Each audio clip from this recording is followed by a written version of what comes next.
There are some students in 2 exam halls A and B.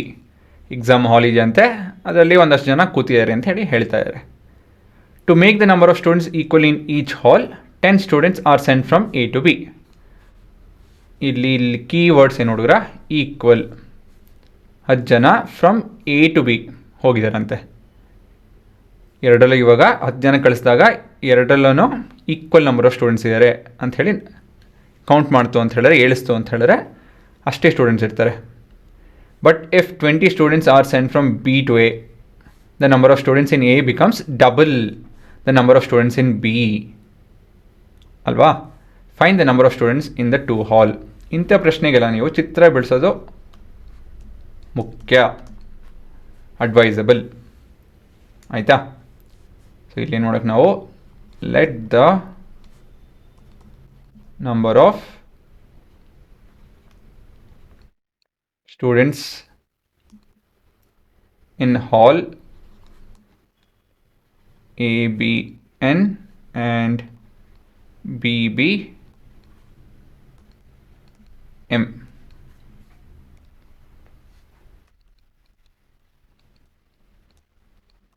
Given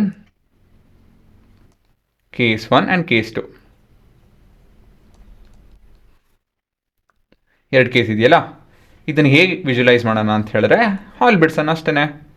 ಒಂದು ಪುಟ್ಟ ಹಾಲ್ ಇಲ್ಲಿದೆ, ಇನ್ನೊಂದು ಪುಟ್ಟ ಹಾಲು ಇಲ್ಲಿದೆ. ಪುಟ್ಟದು ದೊಡ್ಡದು ಆ್ಯಕ್ಚುಲಿ ಗೊತ್ತಿಲ್ಲ. ಇಲ್ಲೊಂದಷ್ಟು ಜನ ಸ್ಟೂಡೆಂಟ್ಸ್ ಇದ್ದಾರೆ, ಇಲ್ಲೊಂದಷ್ಟು ಜನ ಸ್ಟೂಡೆಂಟ್ಸ್ ಇದ್ದಾರೆ. ಮೊದಲೇ ಕೇಸ್ ಏನಂತ ಹೇಳಿದ್ರೆ, ಅಕಸ್ಮಾತಾಗಿ ನಾವು ಇಲ್ಲಿಂದ ಇಲ್ಲಿಗೆ, ಇದು ಹಾಲ್ ಎ ಸರಿನಾ, ಸ್ವಲ್ಪ ಚೆನ್ನಾಗಿ ಬರೆಯೋಣಿರಿ. ಇದು ಹಾಲ್ ಎ, ಇದು ಹಾಲ್ ಬಿ. ಸೊ ಇಲ್ಲಿಂದ ಇಲ್ಲಿಗೆ ಒಂದಷ್ಟು ಜನ ಹೋದ್ರು ಅಂತ ತಿಳ್ಕೊಳ್ಳಿ. ಎಷ್ಟು ಜನ ಹೋಗ್ತಾ ಇದ್ದಾರೆ? 10 ಜನ. ಇಲ್ಲಿ ಇದ್ದಿದ್ದ ಜನ ಎಷ್ಟು? n. ಹಾಗಾಗಿ ಇದೇನಾಗುತ್ತೆ? n-10 ಆಗುತ್ತೆ ಇದು ಅಲ್ಲ. 10 ಜನ ಹೋದರು, ಇಲ್ಲಿ 10 ಜನ ಬಂದರು, m+10 ಆಯಿತು ಸರಿನಾ. ಏನು ಹೇಳ್ತಾ ಇದ್ದಾರೆ ಅಂತ ಹೇಳಿದ್ರೆ, ಇವೆರಡು ಹಾಲಲ್ಲೂ ಒಂದೇ ಜನ ಅಂತ, ಒಂದೇ ಜನ ಅಲ್ಲ, ಒಂದೇ ನಂಬರ್ ಆಫ್ ಸ್ಟೂಡೆಂಟ್ಸ್ ಅಂತ ಹೇಳಿ ಅಲ್ವಾ. ಜನ ಹೇಳಿಸ್ತು ಅಂತ ಹೇಳಿದ್ರೆ ಎರಡಲ್ಲೂ ಅಷ್ಟೇ ಇರ್ತಾರೆ ಅಂತ ಹೇಳಿ ಲೆಕ್ಕ. ಗೊತ್ತಾಯ್ತಾ? ಇವಾಗ ಎರಡನೇ ಕೇಸಲ್ಲಿ ಏನು ಅಂತ ಹೇಳಿದ್ರೆ, ಇಲ್ಲಿಂದ ಎಲ್ಲಿ ಕಳಿಸ್ತಾರೆ ಜನನ? ಬಿ ಇಂದ ಎಗೆ ಅಲ್ವಾ. ಇಲ್ಲಿಂದ ಇಲ್ಲಿ ಕಳಿಸ್ತಾ ಇದ್ದಾರೆ. ಸೊ ಇಲ್ಲೇನಾಯ್ತು? ಇಲ್ಲಿರೋಂಥ ಜನ ಏನಾಗ್ತದೆ ಇಲ್ಲಿ ನೋಡ್ಬೋದು, ಡಬಲ್ ಅಂತೆ. ಯಾವುದರಲ್ಲಿ? ಹಾಲ್ ಎಲ್ಲಿ ಡಬಲ್ ಆಗ್ತಾ ಇದೆ ಅಂತೆ. ಇಲ್ಲಿ ಇಷ್ಟು ಕಮ್ಮಿ ಆಗ್ತಾರೆ, ಇಲ್ಲಿ ತುಂಬ ಜನ ಹೋಗ್ತಾರಂತೆ. ಯಾವಾಗ? ನಾವು 20 ಜನ ಕಳಿಸಿದಾಗ. ಸೊ ಇಲ್ಲಿ ಎಷ್ಟು ಜನ ಇರ್ತಾರೆ?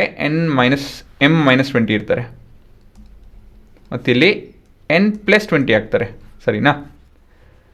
ಡಬಲ್ ಅಲ್ವಾ, ಇದರಲ್ಲಿ ತುಂಬ ಜನ ಇದ್ದಾರೆ, ಹಾಗಾಗಿ n+20 is greater than n-20, m-20. ಎಷ್ಟು ಹೆಚ್ಚಿರುತ್ತೆ ಅಂತ ಹೇಳಿದ್ರೆ, it's double of this number. ಗೊತ್ತಾಯ್ತಾ? ಸೊ ನಿಮ್ಮ ಎರಡು ಇಕ್ವೇಷನ್ ಇಲ್ಲೇ ಕಾಣ್ತಾ ಇದೆ, ಇನ್ನೇನಿದ್ರು ಇಲ್ಲಿ ಕಾಪಿ ಮಾಡಿಕೊಂಡು ಮುಂದುವರಿಬೇಕಷ್ಟೆ. n-10 is equal to m+10. ಸ್ವಲ್ಪ ಟ್ರಾನ್ಸ್ಪೋಸ್ ಮಾಡ್ತು ಅಂತ ಹೇಳಿದ್ರೆ -10. ಇದನ್ನು ಏನಾಯಿತು? n+m ಇಸ್ ಈಕ್ವಲ್ ಟು 20 ಆಗುತ್ತೆ ಸರಿನಾ. ಇದೇ ನಿಮ್ಮ ಈಕ್ವೇಷನ್ 1. ಮತ್ತು n+20 is equal to 2m -40. So -40 ಆ ಕಡೆ -40 ಬೇಡ, -2m ಆ ಕಡೆ ಟ್ರಾನ್ಸ್ಪೋಸ್ ಮಾಡೋಣ, +2m ಆ ಕಡೆ ಟ್ರಾನ್ಸ್ಪೋಸ್ ಮಾಡೋಣ, +20 ಆ ಕಡೆ ಟ್ರಾನ್ಸ್ಪೋಸ್ ಮಾಡೋಣ ಮತ್ತೊಂದು ಕಡೆ.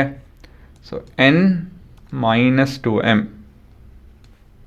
ಇಸ್ ಈಕ್ವಲ್ ಟು -60 ಆಗುತ್ತೆ. ಇದೇ ನಿಮ್ಮ ಈಕ್ವೇಷನ್ 2 ಸರಿನಾ. ಇವಾಗ ಈಕ್ವೇಷನ್ 1, 2 ಹೇಗೆ ಹ್ಯಾಂಡಲ್ ಮಾಡಬೇಕು? ನಾವು ಇದನ್ನು ಸಬ್ಟ್ರ್ಯಾಕ್ಟ್ ಮಾಡ್ತು ಅಂತ ಹೇಳಿದ್ರೆ n ಕ್ಯಾನ್ಸಲ್ ಆಗುತ್ತೆ. ಈಕ್ವೇಷನ್ 1 ಮೈನಸ್ ಈಕ್ವೇಷನ್ 2 ಮಾಡೋಣ ಸರಿನಾ ಹುಡುಗ್ರ, ಎಲಿಮಿನೇಷನ್ ಮೆಥಡು.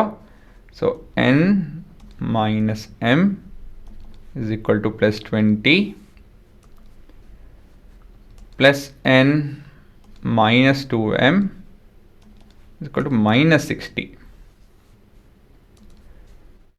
ನೆಗೆಟಿವ್ ಇರೋವಂಥದ್ದು ಪಾಸಿಟಿವ್ ಆಗ್ತದೆ, ಪಾಸಿಟಿವ್ ಇರೋವಂಥದ್ದು ನೆಗೆಟಿವ್ ಆಗುತ್ತೆ. ಲೈನ್ ಹಿಡೀರಿ.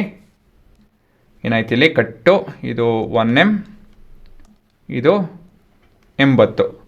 ಸೊ ಈ ಹಾಲಲ್ಲಿ 80 ಜನ ಇದ್ದಾರೆ. ಅದೆಲ್ಲ ಎಕ್ಸ್ಚೇಂಜಿಗಿಂತ ಮೊದಲಾಗಿ ಇದನ್ನು ನಾವು ಸಬ್ಸ್ಟಿಟ್ಯೂಟ್ M ಇನ್ ಈಕ್ವೇಷನ್ 1 ಅಲ್ವಾ. ಈಕ್ವೇಷನ್ 1 ಏನು ಹುಡುಗ್ರ, n + m = 20. ಸೊ ಇದು -m ಹುಡುಗ್ರ, ಇದು